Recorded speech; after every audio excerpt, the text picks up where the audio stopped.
Jade, disappointing loss against North today. How did you see your performance? Disappointing.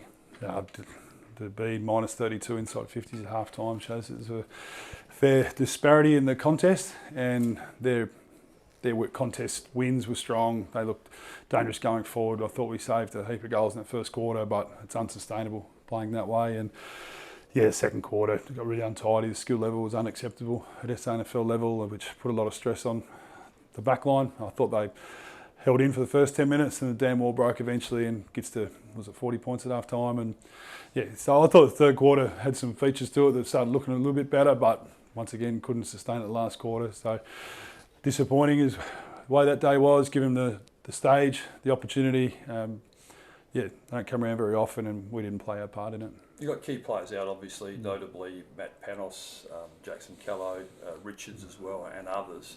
But at North 3, obviously not the start you would have wanted. No, it's bad. You and I chatted during the week. I spoke about being a marathon and the fullness of the season. If you look at the fullness, you can get a bit daunted about what you've got to do to get ahead of the ledger. I think we're going to strip it right back and get parts of our game back being competitive, because there's periods where we're not competitive at the moment, and that's what's probably agitating us as a club with our performance. We've played 3 slick sides. That's been a fact, but 3 games at home and 3 results have been pretty undesirable. So it's not a great place to be in at the moment. On a positive, you were 2-4 last year. I know you're probably a bit more competitive in some of those close games, but you managed to make the top 3 and win the premiership. Does that give you hope that you can rebound? I just don't look at it that way. I just think we're so far off thinking about what could be down the road or in the future that we've just got to get now right. We've got 5 days to turn around and go and play Glenelg, who had a pretty strong win last night and a good one against Port 2 weeks ago. So we've got to look at what's ahead for now, the short term. Players that you mentioned before will return in time. Not sure whether it'll be this week or the following week against Port, but yeah, getting a game back's the most important thing, Andrew, which is frustrating seeing that we've got a small period where we feel like it looks a bit like us, and then we're 1 contest loss away from looking stressed again. So that's the thing that we're going to have to drill down on again, because we've had 19 days to reset from the last game and felt like we were in a position to ready to go and perform, and we didn't get it done again.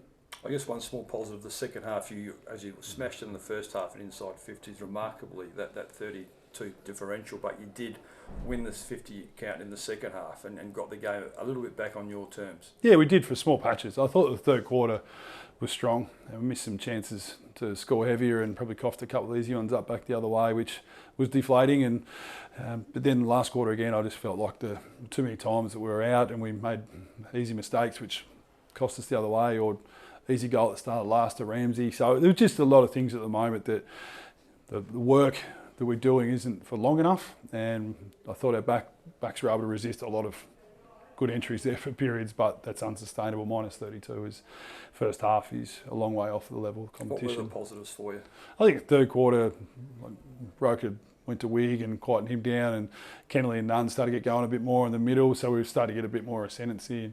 I think Donnelly and Ball were strong down back. I thought Evans' the second half was full of merit. I think Hurd was strong on Ramsey. Yeah, they had a good battle, those two, and Hurd did some good stuff and probably let himself down once or twice, but I thought it was a good battle. I think Warburton's improving out of sight, so he's a player that we want to keep developing. So bits and pieces here and there, but it's not all coming together at the moment, and that's a challenge. And this competition's improved, and we haven't gone with it just yet, but we'll get it right. I'm positive about this group and the club and what we can do, and it's a tough game, as we chatted just off air before. It's not easy, and you look at the scoreboard and it's deflating, but what are you going to do? Mope and moan and be sorry for yourself, or do something about it? And that's my mindset, and I know the senior management of the club at the moment to get back on track. And 3 debutants, and Robinson kicked a goal, his first league goal as well. Yeah, positives, I guess. We've had 8 debutants in 3 weeks, and so there's a little bit of that with the team chemistry and understanding the demands of this comp. But Robinson's been growing his game for 2.5 years and looked likely out there at times today. So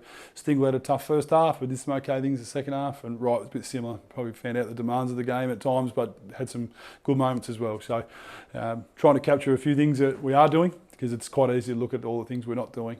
So it's trying to get the balance right with all of that.